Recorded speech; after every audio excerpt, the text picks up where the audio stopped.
চিকন রাং ভার্সেস মোটা রাং কোনটা কোন কাজের জন্য? এই সোল্ডারিং লেডের ডায়ামিটার 0.8 মিলিমিটার, যে কারণে এটার মাথাটা চিকন দেখতে পাচ্ছেন। পিসিবিতে এসএমটি কম্পোনেন্ট বসানোর সময় আমরা এ ধরনের রাং ব্যবহার করে থাকি।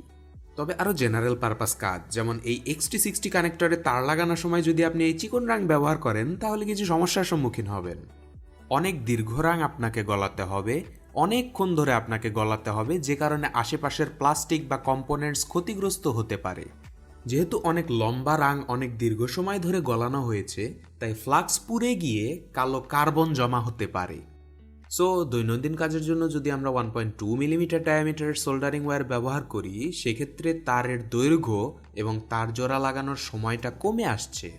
এতে করে দুইটা লাভ: প্রথমত, ফ্লাক্স পুড়ে গিয়ে কার্বন জমা হওয়ার সম্ভাবনা কমে যাচ্ছে, আর দ্বিতীয়ত, পাশের কম্পোনেন্টস বা প্লাস্টিক কেসিং গলে যাওয়ার সম্ভাবনাও কমে যাচ্ছে।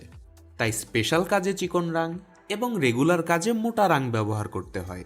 এই রাংটা ভালো এবং আমি কাজ করে খুব মজা পাচ্ছি, তাই আপনাদের জন্য নিচে কেনার লিঙ্ক দিয়ে রাখবো।